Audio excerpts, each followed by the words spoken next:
குந்தவை தாய்மாரோடையும் மற்ற பெண்களோடையும் சேர்ந்து துர்க்கை ஆலயத்துக்கு போயிருக்கா. இளம் பெண்களை பொதுவா துர்க்கை ஆலயத்துக்கு கூட்டிட்டு போக மாட்டாங்கங்கிறதால வானதி அவங்களோட போகல. அவ தனியா அரண்மனையில் இருந்தப்போ அவளை நடுங்க வைக்கிற ஒரு சம்பவம் அங்க நடக்குது. அவளுக்கு தலை சுத்துற மாதிரி இருக்கு. இங்க மயக்கமாகி விழுந்துடக்கூடாது அப்படின்னு நினைச்சுக்கிட்டே அவ தன்னுடைய அறையை நோக்கி போறா. போற வழியில மயக்கமடைஞ்சு விழுந்துடுறா. இதைத்தான் முந்தின பகுதியோட இறுதியில பார்த்தோம். தொடர்ச்சிய இந்த பகுதியில கேட்கலாம்.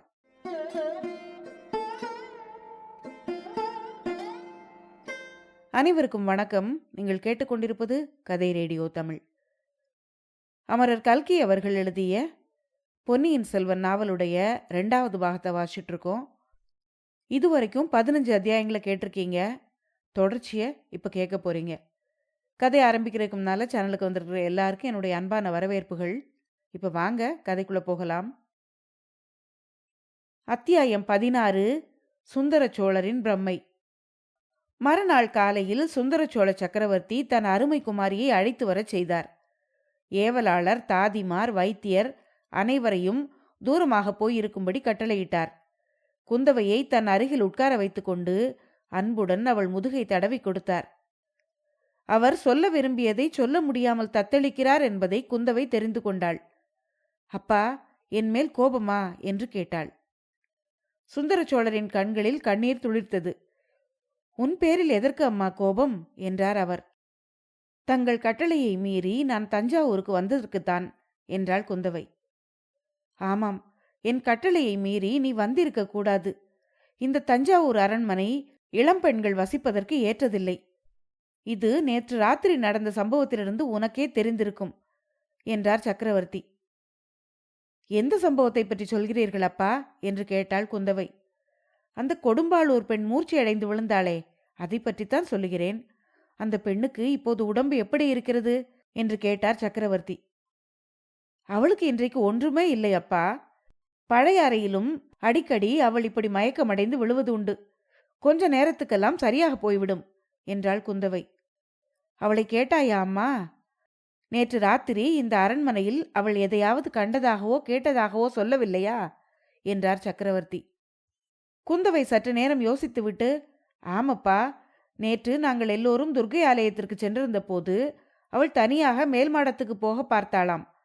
அப்போது யாரோ பரிதாபமாக புலம்புவது போல கேட்டதாம். அது அவளுக்கு பயத்தை உண்டாக்கியதாக சொன்னாள் என்றாள். அப்படித்தான் நானும் நினைத்தேன். இப்போதேனும் அறிந்தாயா குழந்தாய்? இந்த அரண்மனையில் பேய் உலாவுகிறது. நீங்கள் இங்கே இருக்க வேண்டாம், போய்விடுங்கள் என்று சுந்தர சோழர் கூறிய போது அவருடைய உடல் நடுங்குவதையும் அவருடைய கண்கள் வெறித்தபடி எங்கேயோ பார்ப்பதையும் குந்தவை கவனித்தாள். அப்பா, அப்படியானால் தாங்கள் மட்டும் இங்கே எதற்காக இருக்க வேண்டும்? அம்மா எதற்காக இங்கே இருக்க வேண்டும்? எல்லாரும் பழைய அறைக்கே போய்விடலாமே.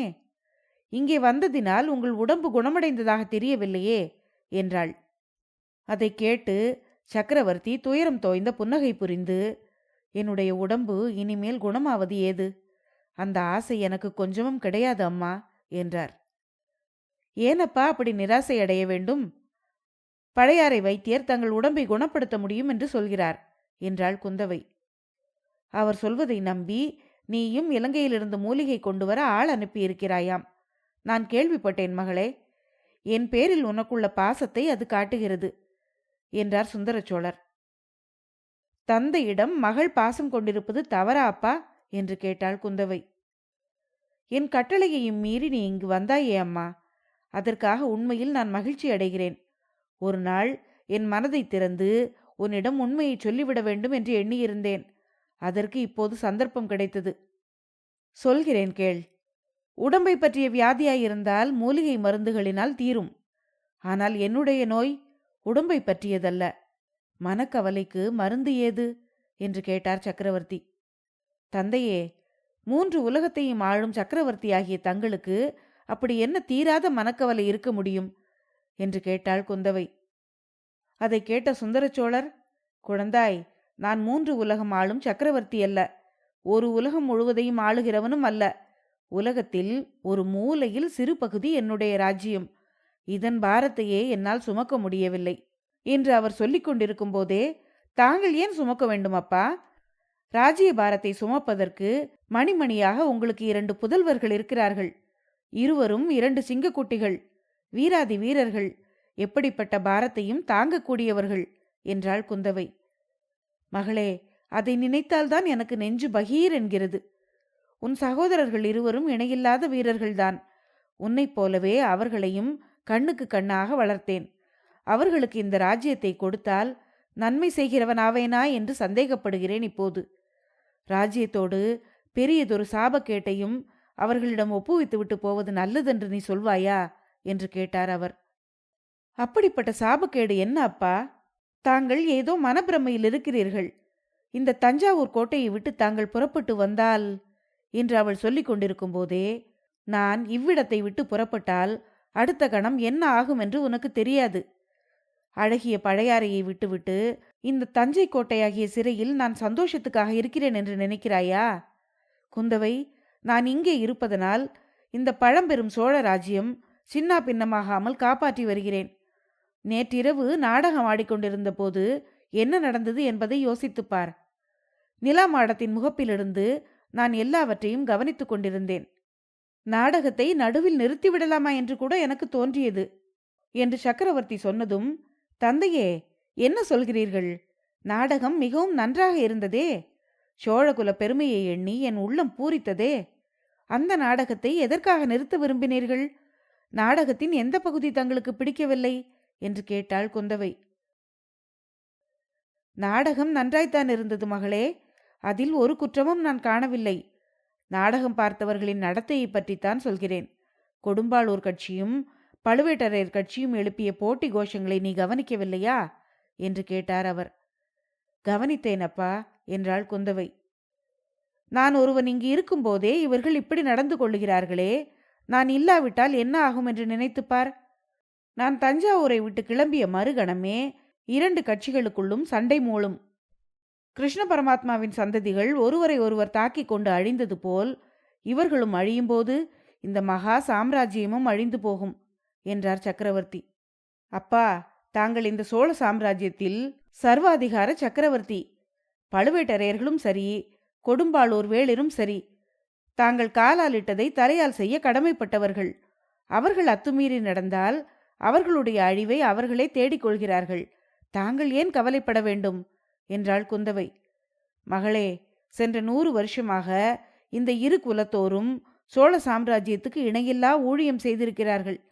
அவர்களுடைய உதவியின்றி சோழ சாம்ராஜ்யம் இப்படி பல்கி பெருகி இருக்க முடியாது. அவர்கள் அழிந்தால் ராஜ்யத்துக்கும் அது பலவீனந்தானே என்றார். அப்பா, இந்த இரு கட்சியில் ஒரு கட்சிக்காரர்கள் தங்களுக்கு விரோதமாக சதி செய்யும் துரோகிகள் என்று தெரிந்தால் என்று குந்தவை கூறிக்கொண்டிருக்கும் போதே சுந்தர சோழர் குந்தவையை வியப்போடு உற்று பார்த்து, என்ன மகளே சொல்கிறாய்? எனக்கு விரோதமான சதியா? அதை யார் செய்கிறார்கள் என்று கேட்டார். அப்பா, தங்களுடைய உண்மையான ஊழியர்களாக நடித்து வருகிறவர்கள் சிலர் தங்களுக்கு எதிராக இரகசிய சதி செய்கிறார்கள். தங்களுடைய புதல்வர்களுக்கு பட்டம் இல்லாமல் செய்துவிட்டு மற்றொருவருக்கு பட்டம் கட்ட சதி செய்து வருகிறார்கள் என்றாள் குந்தவை. யாருக்கு யாருக்கு மகளே? உன் சகோதரர்களுக்கு பட்டம் இல்லை என்று செய்துவிட்டு வேறு யாருக்கு பட்டம் கட்டப் போகிறார்கள் என்று சுந்தர சோழ சக்கரவர்த்தி பரபரப்புடன் கேட்டார். குந்தவை மெல்லிய குரலில், சித்தப்பா மதுராந்தகனுக்கு அப்பா, நீங்கள் நோய்ப்படுக்கையில் படுத்திருக்கையில் இவர்கள் இப்படி பயங்கரமான துரோகத்தை செய்கிறார்கள் என்றாள். உடனே சுந்தர சோழர் சற்று நிமிர்ந்து உட்கார்ந்து, ஆஹா, அவர்களுடைய முயற்சி மட்டும் பலித்தால் எவ்வளவு நன்றாயிருக்கும் என்றார். அதை கேட்டதும் குந்தவைக்கு தூக்கி வாரி போட்டது. தந்தையே, என்ன இது? தாங்கள் பெற்ற புலவர்களுக்கு தாங்களே எதிரியாவீர்களா என்றாள். இல்லையம்மா, என் புதல்வர்களுக்கு நான் எதிரி இல்லை. அவர்களுக்கு நன்மை செய்யவே விரும்புகிறேன். இந்த சாபக்கேடு உள்ள ராஜ்யம் அவர்களுக்கு வேண்டியதில்லை. மதுராந்தகன் மட்டும் சம்மதித்தால் என்று அவர் சொல்லிக் கொண்டிருக்கும் போதே, சித்தப்பா சம்மதிப்பதற்கு என்ன? திவ்யமாக சம்மதிக்கிறார். நாளைக்கே பட்டம் கட்டிக்கொள்ள தயாராயிருக்கிறார். அந்த மாதிரி தாங்கள் செய்ய போகிறீர்களா? இதற்கு நீங்கள் என் தமையனின் சம்மதத்தை கேட்க வேண்டாமா என்று கேட்டாள் குந்தவை. ஆம், ஆதித்த கரிகாலனை கேட்க வேண்டியதுதான். அவனை கேட்டால் மட்டும் போதாது, உன் பெரிய பாட்டியும் இதற்கு சம்மதிக்க வேண்டும். என்றார் சுந்தர சோழர். பிள்ளைக்கு பட்டம் கட்டினால் தாயார் வேண்டாம் என்று சொல்வாளா என்று கேட்டாள் குந்தவை. ஏன் சொல்ல மாட்டாள்? உன் பெரிய பாட்டியுடன் இத்தனை நாள் பழகியும் அவரை நீ அறிந்து கொள்ளவில்லையா? செம்பியன் மாதேவியின் வற்புறுத்தலினால்தான் நான் அன்றைக்கு சிம்மாசனம் ஏறினேன். ஆதித்தனுக்கும் இளவரசு பட்டம் கட்டினேன். குந்தவை, உன் பெரிய பாட்டிக்கு உன் பேரில் மிகுந்த அன்பு உண்டு. நீ அவரிடம் நயமாகச் சொல்லி மதுராந்தகனுக்கு பட்டம் கட்டுவதற்கு சம்மதம் வாங்கிவிடு என்றார் சுந்தர சோழர். குந்தவை திகைத்து போய் பேசாமல் இருந்தாள். பிறகு சக்கரவர்த்தி அவளை பார்த்து, நீ காஞ்சிக்கு போ. அங்கே உன் அண்ணன் ஆதித்த கரிகாலனிடம் சொல்லி இந்த சாபக்கேடு வாய்ந்த ராஜ்யம் எனக்கு வேண்டாம் என்று சொல்லும்படி செய்துவிடு. மதுராந்தகனுக்கே பட்டம் கட்டிவிடுவோம். பிறகு நாம் எல்லாரும் சாபம் நீங்கி நிம்மதியாக இருக்கலாம் என்றார் சக்கரவர்த்தி. அப்பா, அடிக்கடி சாபம் என்கிறீர்களே, எந்த சாபத்தை சொல்கிறீர்கள் என்று கேட்டாள் குந்தவை. மகளே, பூர்வ ஜென்மம் என்று சொல்லுகிறார்களே, அதை நீ நம்புகிறாயா? பூர்வ ஜென்மத்தின் நினைவுகள் இந்த ஜென்மத்தில் சில சமயம் வரும் என்கிறார்களே, அதில் உனக்கு நம்பிக்கை உண்டா என்று கேட்டார். தந்தையே, அவையெல்லாம் பெரிய விஷயங்கள், எனக்கென்ன தெரியும் அந்த விஷயங்களை பற்றி என்றாள் குந்தவை. உடனே சுந்தர சோழர், சில சமயம் எனக்கு பூர்வ ஜென்ம நினைவுகள் வருகின்றன மகளே. அவற்றை குறித்து இதுவரையில் யாரிடமும் சொல்லவில்லை. சொன்னால் நம்பவும் மாட்டார்கள், புரிந்து கொள்ளவும் மாட்டார்கள். எனக்கு உடல் நோயுடன் சித்தப்பிரமையும் பிடித்திருப்பதாக சொல்வார்கள். வைத்தியர்களை அழைத்து வந்து தொந்தரவு கொடுப்பது போதாது என்று மாந்திரீகர்களையும் அழைத்து வர தொடங்குவார்கள் என்றார் அவர். ஆம் தந்தையே, இப்போதே அப்படி சிலர் சொல்கிறார்கள். தங்கள் நோய் மருத்துவத்தினால் தீராது, மாந்திரீகர்களை அழைக்க வேண்டும் என்கிறார்கள். பார்த்தாயா, நீ ஆனால் அப்படியெல்லாம் நினைக்க மாட்டாயே. நான் சொல்வதை கேட்டு சிரிக்க மாட்டாயே என்றார் சக்கரவர்த்தி. கேட்க வேண்டுமா அப்பா? உங்களுடைய மனம் எவ்வளவு நொந்திருக்கிறது என்று எனக்கு தெரியாதா? தங்களை பார்த்து நான் சிரிப்பேனா என்று குந்தவை கேட்டாள். கேட்கும்போதே அவளுடைய கண்களில் கண்ணீர் மல்கியது. எனக்கு தெரியும் மகளே, அதனாலேதான் மற்ற யாரிடமும் சொல்லாததை உன்னிடம் சொல்லுகிறேன். என்னுடைய பூர்வ ஜன்ம நினைவுகளில் சிலவற்றை சொல்கிறேன் கேள் என்றார் சுந்தர சோழர். 4 புறமும் கடல் சூழ்ந்த ஒரு அழகிய தீவு. அந்த தீவில் எங்கெங்கும் பச்சை மரங்கள் மண்டி வளர்ந்திருந்தன. கடற்கரையோரத்தில் புதரில் ஒரு வாலிபன் ஒருவன் ஒளிந்து கொண்டிருந்தான். சற்று தூரத்தில் கடலில் பாய்மரம் விரித்து சென்ற கப்பல் ஒன்றையே அவன் உற்று பார்த்து கொண்டிருந்தான். அது மறையும் வரையில் பார்த்து கொண்டு நின்றான். பிறகு, அப்பா, பிழைத்தோம் என்று பெருமூச்சு விட்டான். அந்த வாலிபன் ராஜகுலத்தில் பிறந்தவன். ஆனால் ராஜ்யத்துக்கு உரிமை உள்ளவன் அல்ல. ராஜ்யம் ஆளும் ஆசையும் அவனுக்கு கிடையாது. அவனுடைய தகப்பனாருக்கு முன்னால் பிறந்த 3 சகோதரர்கள் இருந்தார்கள். ஆகையால் ராஜ்யம் ஆளுவதை பற்றி அவன் கனவிலும் நினைத்ததில்லை, ஆசை கொள்ளவும் இல்லை. கடல் கடந்த நாட்டுக்கு போருக்கு சென்ற சைனியத்தோடு அவனும் போனான். ஒரு சிறிய படையின் தலைமை அவனுக்கு அளிக்கப்பட்டிருந்தது. போரில் அவனுடைய சைன்யம் தோல்வியுற்றது. கணக்கற்றவர்கள் மாண்டு போனார்கள். தப்பி பிழைத்தவர்கள் துறைமுகத்துக்கு வந்து சேர்ந்தார்கள். திரும்பி தாய்நாடு செல்லுவதற்கு அவர்கள் ஆயத்தமானார்கள். ஆனால் அந்த வாலிபன் மட்டும் திரும்பி போக விரும்பவில்லை. தன் கீழிருந்த படை வீரர்கள் அனைவரையும் பறிகொடுத்துவிட்டு தன் தாய் நாட்டுக்கு செல்ல அவன் விரும்பவில்லை. அவனுடைய குலத்தைச் சேர்ந்தவர்கள் மகாவீரர்கள் என்று புகழ் பெற்றவர்கள். அந்த புகழுக்கு தன்னால் இழுக்கு நேருவதை அவன் விரும்பவில்லை. ஆகையால் கப்பல் போய்க் கொண்டிருந்த போது சற்று தூரத்தில் அழகிய தீவு ஒன்று தெரிந்தபோது வாலிபன் மற்ற யாரும் அறியாமல் கடலில் மெல்ல குதித்தான். நீந்தி கொண்டே போய் தீவில் கரையேறினான். கப்பல் கண்ணுக்கு மறையும் வரையில் காத்திருந்தான். பிறகு ஒரு மரத்தின் மேல் ஏறி அதன் அடிக்கிளையில் உட்கார்ந்து கொண்டு சுற்றுமுற்றும் பார்த்தான். அந்த தீவின் அழகு அவனுடைய மனதை கவர்ந்தது. மரக்கிளையில் சாய்ந்து உட்கார்ந்தபடி வருங்காலத்தை பற்றி பகல் கனவுகள் கண்டு கொண்டிருந்தான் அவன். அப்போது மனித குரலில், அதுவும் பெண் குரலில் ஒரு கூச்சல் கேட்டது. திரும்பி பார்த்தான். இளம்பெண் ஒருத்தி கூச்சலிட்டபடி ஓடிக்கொண்டிருந்தாள். அவளை தொடர்ந்து பயங்கரமான கரடி ஒன்று ஓடியது. அவன் பார்த்து கொண்டிருக்கும் போதே கரடி அந்த பெண்ணை நெருங்கிக் கொண்டிருந்தது. இருவருக்கும் இடையே இருந்த தூரம் குறுகி கொண்டிருந்தது. வேறு யோசனை ஒன்றும் செய்வதற்கு அப்போது நேரம் இருக்கவில்லை. வாலிபன் மரக்கிளையிலிருந்து பொத்தென்று கீழே குதித்தான்.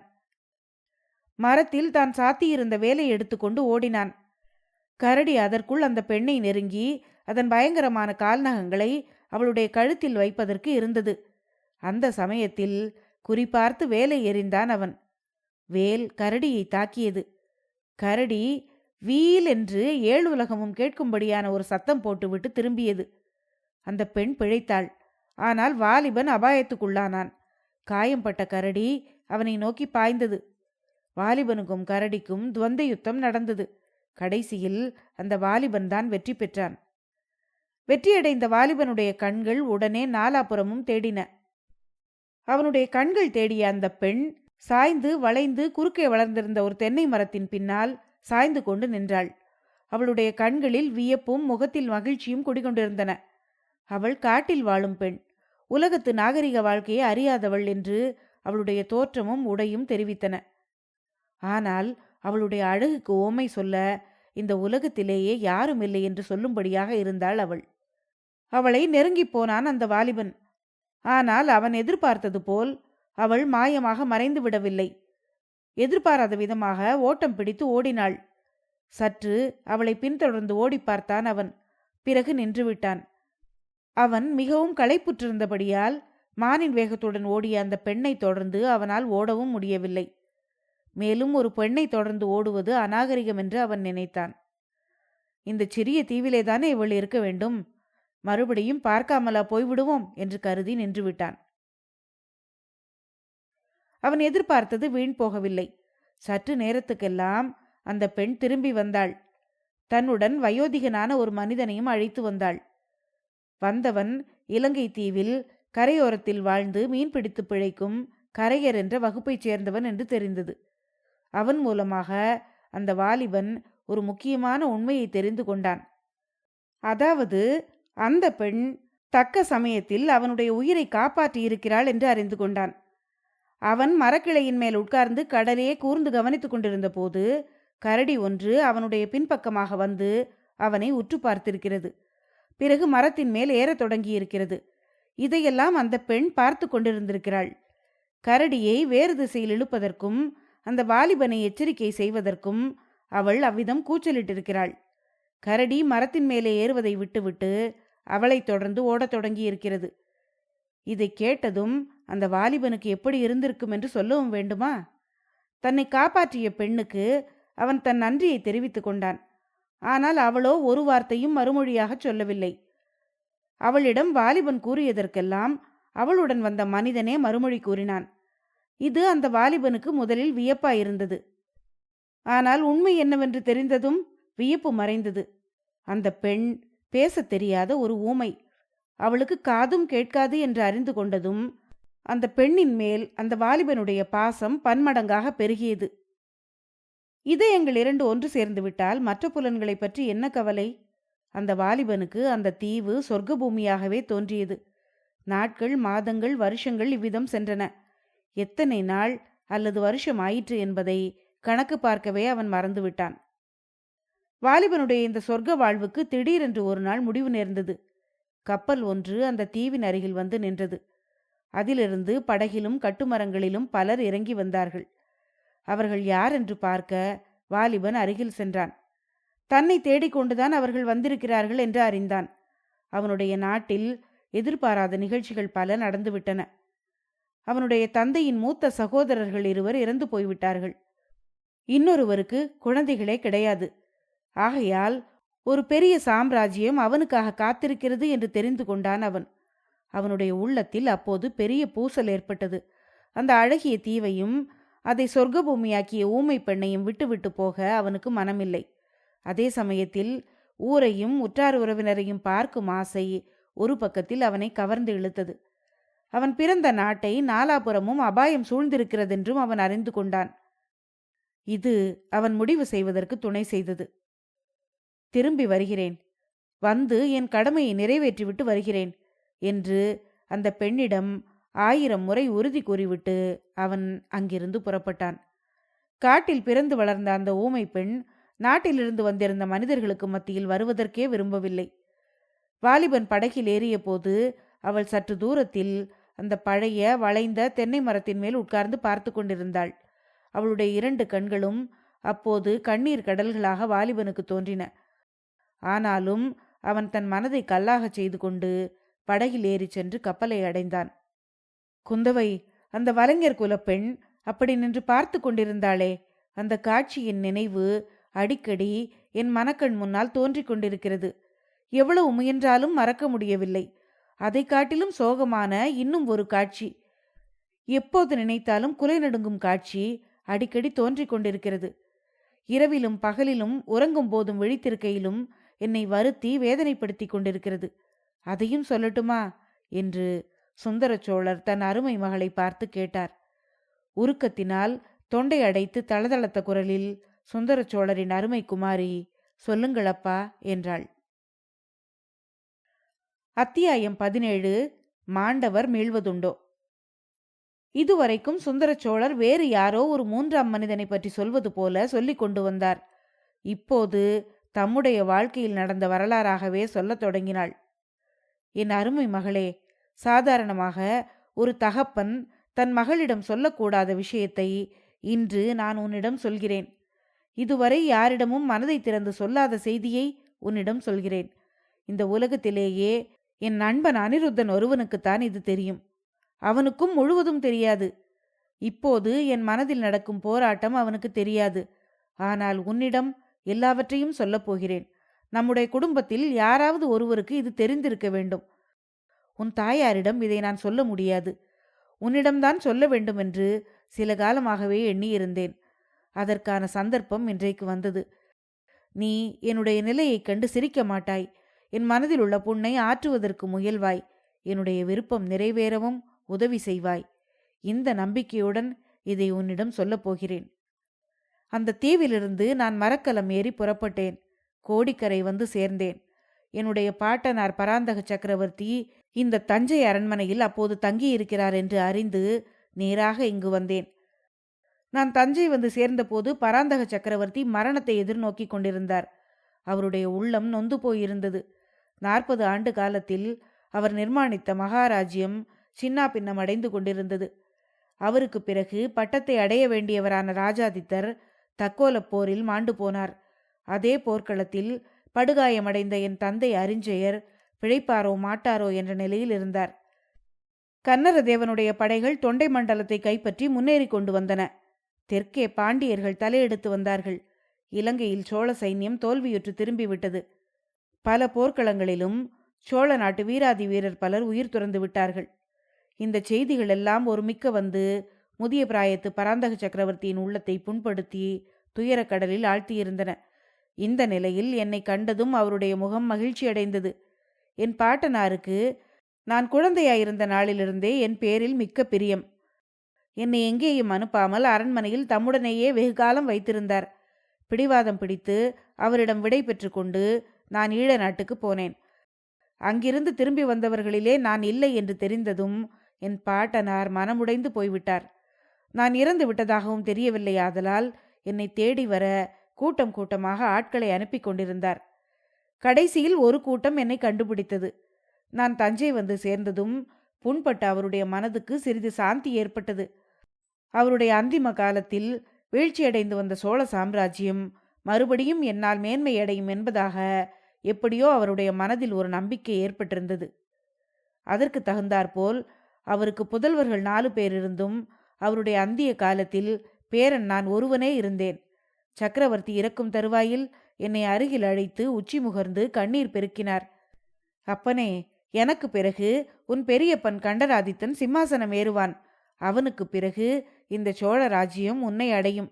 உன்னுடைய காலத்திலேதான் மறுபடி இந்த சோழகுலம் மேன்மையடையப் போகிறது என்று பலமுறை அவர் கூறினார்.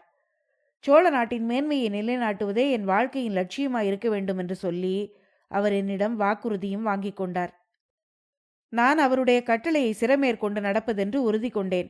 ஆனாலும் என் மனதில் அமைதி இல்லை. கடல் சூழ்ந்த தீவில் கரடிக்கு இரையாகாமல் என்னை காப்பாற்றிய கரையர் குலமகளின் கதி என்ன? சோழ நாட்டு சிம்மாசனத்தில் கீழ்குலத்தில் பிறந்த ஊமை பெண் ஒருத்தி ராணியாக வீற்றிருக்க முடியுமா? அரண்மனை வாழ்வு அவளுக்கு சரிப்பட்டு வருமா? நாட்டார் நகரத்தார் என்னை பார்த்து சிரிக்க மாட்டார்களா என்ற இந்த எண்ணங்கள் அடிக்கடி தோன்றி என் மனதை சஞ்சலப்படுத்தின. இது மட்டும் இல்லாமல் என் பெரிய தகப்பனார் கண்டராதித்தர் சில காலத்திற்கு முன்புதான் 2வது கல்யாணம் செய்து கொண்டிருந்தார். அவரை மணந்த பாக்கியசாலி மழவரையர் குலமகள் என்பதை நீ அறிவாய். முதல் மனைவிக்கு குழந்தை இல்லை என்றால் 2வது மனைவிக்கு குழந்தை பிறக்காது என்பது என்ன நிச்சயம்? பெரியப்பாவுக்கு ஆண் குழந்தை பிறந்தால் ராஜ்யம் எனக்கு எப்படி வரும்? இதை பற்றி ராஜ்யத்தில் சிலர் அப்போதே பேசிக் கொண்டிருந்தது என்னுடைய காதில் விழுந்தது. ஆனால் அத்தகைய சந்தேகம் யாருக்கும் உண்டாகக்கூடாது என்று மகாத்மாவாகிய என்னுடைய பெரிய தகப்பனார் விரும்பினார். பராந்தக சக்கரவர்த்தி காலமான பிறகு கண்டராதித்தருக்கு ராஜ்ய பட்டாபிஷேகம் நடந்தது. அதே சமயத்தில் எனக்கு யுவராஜ பட்டாபிஷேகம் நடக்க வேண்டும் என்று என் பெரியப்பா புதிய சக்கரவர்த்தி ஏற்பாடு செய்துவிட்டார். பட்டாபிஷேகம் நடந்து முடிந்த பிறகு சக்கரவர்த்தியும் யுவராஜாவும் சேர்ந்தாற்போல் ஜனங்களுக்கு காட்சி தர வேண்டும் என்று அனைவரும் விரும்பினார்கள். அவ்வாறே பெரியப்பாவும் நானும் இந்த அரண்மனை மேல் மாடத்தில் வந்து நின்றோம். கீழே ஒரே ஜனசமுத்திரமாக இருந்தது. அந்த ஜனங்களிலே ஆண்களும் பெண்களும் முதியவர்களும் இளைஞர்களும் சிறுவர் சிறுமிகளும் நின்றார்கள். எல்லாரும் ஒரே களிப்புடன் காணப்பட்டார்கள். ஆனால் திடீரென்று ஒரு முகம், ஒரு பெண்ணின் முகம், சோகம் ததும்பிய முகம், கண்ணீர் நிறைந்த கண்களினால் என்னை பரிதாபமாக பார்த்து கொண்டிருந்த முகம் தெரிந்தது. அத்தனை கூட்டத்துக்கு நடுவில் எப்படி அந்த ஒரு முகம் என் கண்ணையும் கவனத்தையும் கவர்ந்ததென்று நான் அறியேன். அதை பார்த்த பிறகு என்னுடைய கண்களும் நகரவில்லை, கவனமும் நகரவில்லை. அந்த முகம் வர வர பெரிதாகி வந்தது. என் அருகே வருவது போல் இருந்தது. கடைசியில் அந்த பெரிய ஜனத்திரள் முழுவதும் மறைந்து, என் அருகில் நின்றவர்கள் எல்லாரும் மறைந்து, ஆச்சார வாசல் மறைந்து, தஞ்சை நகரின் கோட்டை கொத்தளம் மறைந்து, வானும் மண்ணும் மறைந்து, அந்த ஒரு முகம் மட்டும் தேவி பரமேஸ்வரியின் விஸ்வரூபத்தைப் போல் என் கண்ணுக்கு முன்னால் தோன்றியது. உடனே என் தலை சுழன்றது, கால்கள் பலமிழந்தன, நினைவு தவறியது. அப்படியே நான் மயங்கி விழுந்து விட்டதாகவும் பக்கத்தில் இருந்தவர்கள் தாங்கி பிடித்து கொண்டதாகவும் பிற்பாடு அறிந்து கொண்டேன். பட்டாபிஷேக வைபவ சடங்குகளில் நான் அதிகம் களைத்து போய்விட்டதாக மற்றவர்கள் நினைத்து கொண்டார்கள். பிறகு எனக்கு நல்ல நினைவு வந்ததும் என் நண்பன் அனிருத்தனை தனியாக அழைத்து நான் கண்ட காட்சியை சொன்னேன். அந்த ஊமை பெண்ணின் அடையாளம் கூறி எப்படியாவது அவளை கண்டுபிடித்து அழைத்து வர வேண்டும் என்று கட்டளையிட்டேன். தஞ்சை நகரின் மூலை முடுக்கெல்லாம் தேடியும் அத்தகைய ஊமை பெண் யாரும் இல்லை என்று அனிருத்தன் வந்து சொன்னான். அந்த பெண்ணை பார்த்தது என்னுடைய உள்ளத்தின் பிரமையாக இருக்கும் என்று அவன் கூறினான். நான் அவனை கோபித்து கொண்டு, இந்த உதவியை கூட செய்யாவிட்டால் அப்புறம் நீ என்ன சிநேகிதன் என்று சொன்னேன். தஞ்சை கோட்டைக்கு வெளியே கடற்கரையை நோக்கி செல்லும் பாதைகளில் ஆள் அனுப்பி தேடும்படி சொன்னேன். அப்படியே பல வழிகளிலும் ஆட்கள் சென்றார்கள். கோடிக்கரைக்கு போனவர்கள் அங்கேயுள்ள கலங்கரை விளக்கு காவலன் வீட்டில் ஓர் ஊமை பெண் இருப்பதாக கண்டுபிடித்தார்கள். அவள் பித்து பிடித்தவள் போல தோன்றினாளாம். எவ்வளவோ ஜாடை மாடைகளினால் அவளுக்கு விஷயத்தை தெரிவிக்க முயன்றது பயன்படவில்லையாம். அவர்களுடன் தஞ்சைக்கு வருவதற்கு அவள் அடியோடு மறுத்து விட்டாளாம். இந்த செய்தியை அவர்கள் கொண்டு வந்தவுடன் இன்னது செய்வதென்று தெரியாமல் மனங்கலங்கி போனேன் நான். 2 நாள் அந்த கலக்கத்திலேயே இருந்தேன். ஆன மட்டும் அவளை மறந்துவிட பார்த்தும் இயலவில்லை. இரவும் பகலும் எனக்கு அதே நினைவாயிருந்தது. பிறகு அனிருத்தனையும் அழைத்து கொண்டு கோடிக்கரைக்கு புறப்பட்டேன். குதிரைகளை எவ்வளவு வேகமாக செலுத்தலாமோ அவ்வளவு வேகமாக செலுத்தி கொண்டு போனேன். போகும்போது என்னுடைய மனக்கலக்கம் இன்னும் அதிகமானது. அந்த ஊமை பெண்ணை அங்கே கண்டுபிடித்தால் அப்புறம் அவளை என்ன செய்வது என்று எண்ணிய போது மனம் குழம்பியது. தஞ்சைக்கோ பழையாறைக்கோ அழைத்து போய் இவள் என் ராணி என்று சொல்லுவதா என்று நினைத்த போது என்னுடைய உள்ளமும் உடலும் குன்றி போய்விட்டன. என் செல்வகுமாரி, அந்த நாளில் நான் மேனி அழகில் நிகரற்றவன் என்று வேண்டாத பிரபலம் ஒன்று எனக்கு ஏற்பட்டிருந்தது. என் பாட்டனாரின் பெயராகிய பராந்தகன் எனும் பெயரை எனக்கு வைத்திருந்தும் அது அடியோடு மறையும்படி செய்து சுந்தர சோழன் என்ற பெயரை பிரபலப்படுத்தி விட்டார்கள். அப்படி அனைவராலும் புகழப்பட்ட நான் நாகரிகம் என்னவென்று தெரியாத ஒரு ஊமை பெண்ணை எப்படி அரண்மனைக்கு அழைத்து போவேன்? இல்லையென்றால் அவளை என்ன செய்வது? இப்படி பலவாறு எண்ணி குழம்பிய மனதுடன் கோடிக்கரை சேர்ந்தேன். ஆனால் அந்த பெண் எனக்கு கஷ்டம் எதுவும் இல்லாமல் செய்துவிட்டாள். அங்கே நான் அறிந்த செய்தி என்னை அப்படியே ஸ்தம்பித்து போகும்படி செய்துவிட்டது. நாங்கள் அனுப்பிய ஆட்கள் திரும்பிச் சென்ற மறுநாள் அந்த பெண் கலங்கரை விளக்கின் உச்சியில் ஏறினாளாம். அன்று அமாவாசை. காற்று பலமாக அடித்ததாம். கடல் பொங்கி கொந்தளித்து வந்து கலங்கரை விளக்கை சூழ்ந்து கொண்டதாம். அந்த பெண் சிறிது நேரம் கொந்தளித்த அலைகடலை பார்த்து கொண்டே நின்றாளாம். அப்படி அவள் அடிக்கடி நிற்பது வழக்கமாதலால் யாரும் அதை பொருட்படுத்தவில்லையாம். திடீரென்று வீல் என்று ஒரு சத்தம் அலைக்கடலின் முழக்கத்தையும் மீறிக்கொண்டு கேட்டதாம். பிறகு அவளை காணோமாம். பெண் உருவம் ஒன்று விளக்கின் உச்சியிலிருந்து கடலில் தலைகீழாக விழுந்ததை இரண்டொருவர் பார்த்தார்களாம்.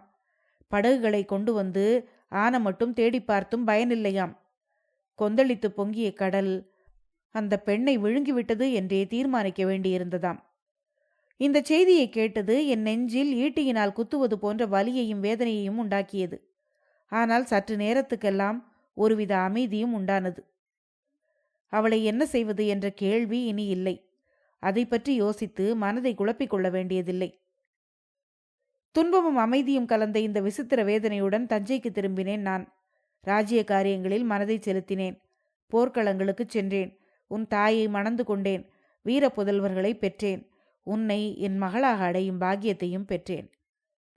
ஆனாலும் மகளே, செத்துப்போன அந்த பாவியை என்னால் அடியோடு மறக்க முடியவில்லை. சிற்சில சமயம் என் கனவிலே அந்த பயங்கர காட்சி, நான் கண்ணால் பாராத அந்த காட்சி தோன்றி என்னை வருத்தி கொண்டிருந்தது. கலங்கரை விளக்கின் உச்சியிலிருந்து ஒரு பெண் உருவம் தலைகீழாக பாய்ந்து அலைக்கடலில் விழும் காட்சி என் கனவிலும் கற்பனையிலும் தோன்றிக் கொண்டிருந்தது. கனவில் அந்த பயங்கர காட்சியை காணும் போதெல்லாம் நான் அலறி புடைத்து கொண்டு எழுந்திருப்பேன். பக்கத்தில் படுத்திருப்பவர்கள் என்ன என்ன என்று கேட்பார்கள். உன் தாயார் எத்தனையோ தடவை கேட்டதுண்டு. ஆனால் நான் உண்மையை கூறியதில்லை. ஒன்றுமில்லை என்று சில சமயம் சொல்வேன். அல்லது போர்க்கள பயங்கரங்களை கற்பனை செய்து கூறுவேன். நாளடைவில் காலதேவனின் கருணையினால் அந்த பயங்கர காட்சி என் மனதை விட்டு அகன்றது. ஆனாலும் தற்போது சில காலமாக அந்த ஊமைச்சியின் ஆவி என்னை விட்டுவிடவில்லை. மறுபடியும் தோன்றி வதைக்க ஆரம்பித்திருக்கிறது.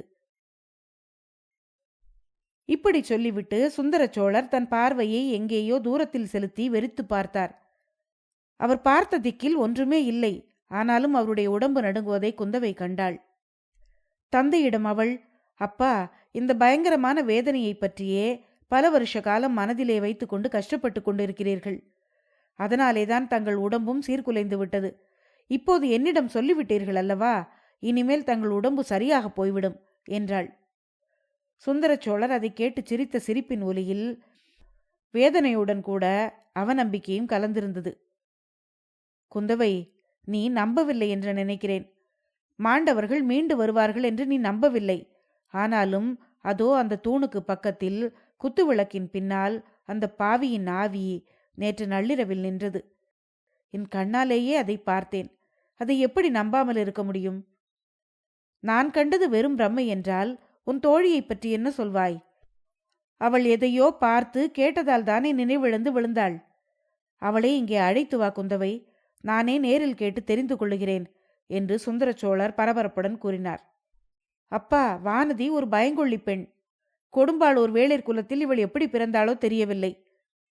இருட்டில் தூணை பார்த்தால் கூட அவள் அலறி அடித்துக்கொண்டு விழுவாள். அவளிடம் கேட்பதில் எந்த பயனும் இல்லை. அவள் எதையும் பார்த்திருக்கவும் மாட்டாள், கேட்டிருக்கவும் மாட்டாள் என்றாள் குந்தவை. அப்படியா சொல்கிறாய்? அவள் போனால் போகட்டும். நான் சொல்ல வேண்டிய மிச்சத்தையும் கேள்.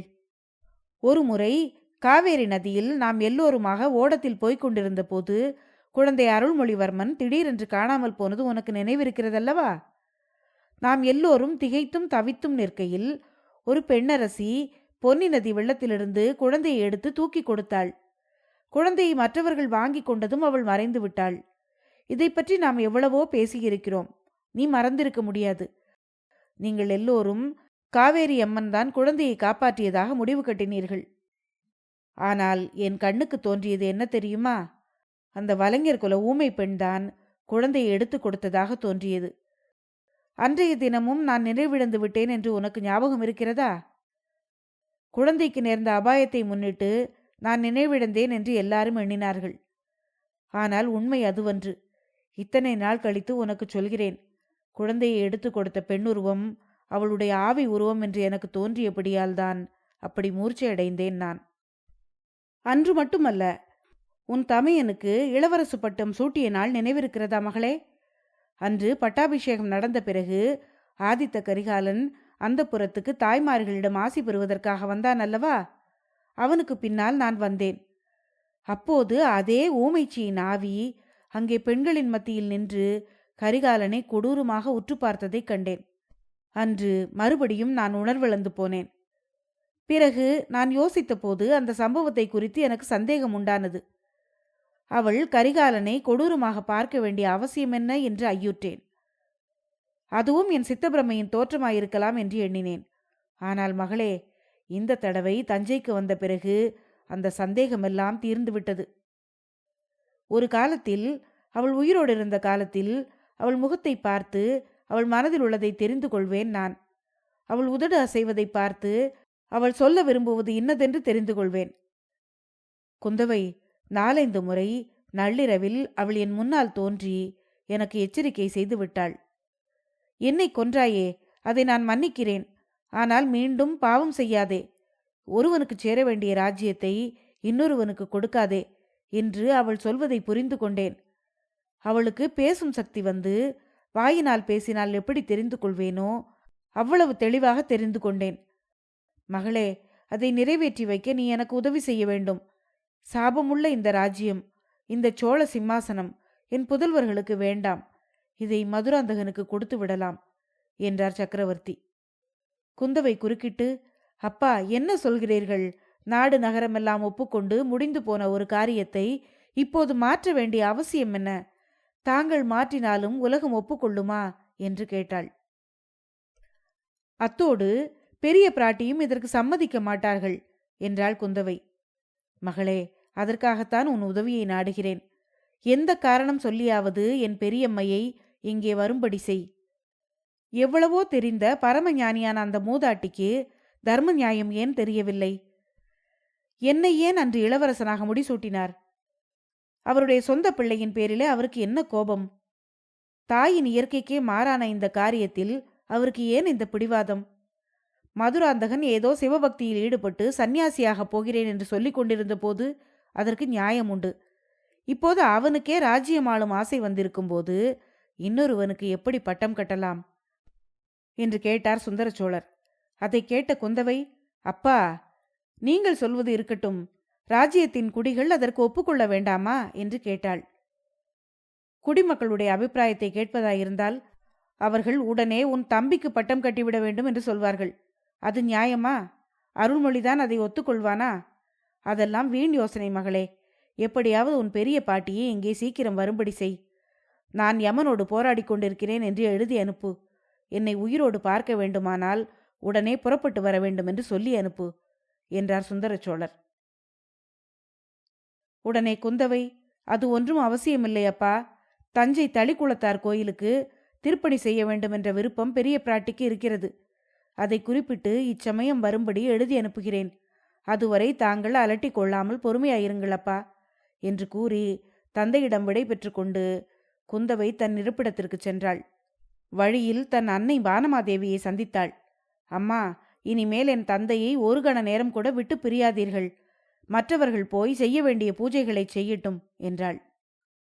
குந்தவையின் உள்ளத்தில் சில காலமாக ஏற்பட்டிருந்த ஐயங்கள் இப்போது கொஞ்சம் தெளிவு பெற தொடங்கியிருந்தன.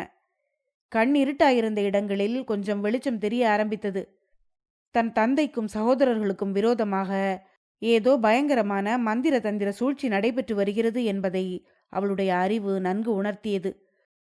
அது எத்தகைய சூழ்ச்சி, எப்படி எப்படியெல்லாம் இயங்குகிறது என்பதை முழுவதும் அவளால் அறிந்து கொள்ள முடியவில்லை. சோழ மகாராஜ்யத்துக்கும் அந்த ராஜ்யத்தை ஆள தன் சகோதரர்கள் பெற்றுள்ள உரிமைக்கும் பேரபாயம் ஏற்பட்டிருக்கிறது என்பதை அவள் உணர்ந்தாள். அந்த அபாயத்திலிருந்து அவர்களை பாதுகாக்கும் பொறுப்பு பெண்ணாகிய தன் மீது சுமந்திருக்கிறதாகவும் அவள் நம்பினாள். அத்தியாயம் 17 முடிவடைந்தது. அடுத்த பகுதியில் அடுத்து வரும் அத்தியாயங்களை கேட்போம். நன்றி.